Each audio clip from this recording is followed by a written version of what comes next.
America has a long history of doing awful, screwed up stuff. We also have a long history of people resisting that awful, screwed up stuff from the beginning. People trying to live up to the values that are stated in our founding documents. We're going to talk about some, and we're going to start with Robert Carter III. Pretty.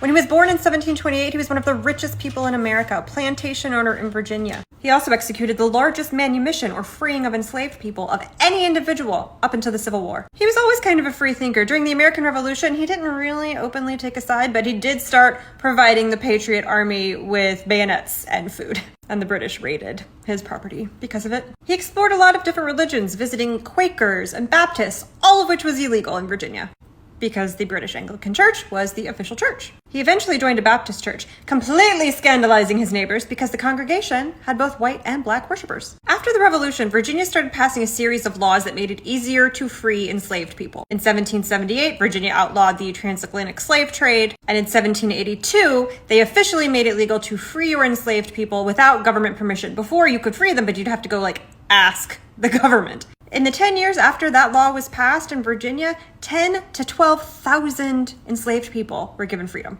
He announced a plan in 1781 to gradually free all 450-ish of his enslaved people over a period of several years. There was a 5-shilling fee to every enslaved person who was freed that they had to pay for their emancipation documents. Of course, they didn't have that money. They borrowed it from Robert Carter, and he never went after repayment. He allowed anyone who was freeing over the age of 45 to claim land on his plantation to farm until they died. It was not a perfect system whatsoever. The staggered nature of the way that he was freeing these people because of their ages meant that sometimes members of a family would be freed while the rest of their family members were still enslaved for a few more years. To try and get around that, he would allow those freed people to rent out their still enslaved family members instead of just freeing them.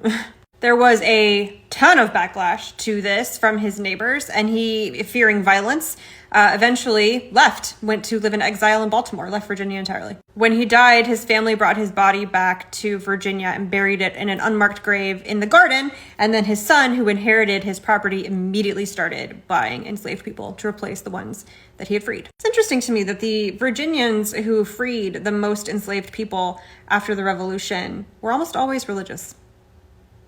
Come a long way from that, not in a good way. Imagine being described as too woke because you're a Baptist in 2025.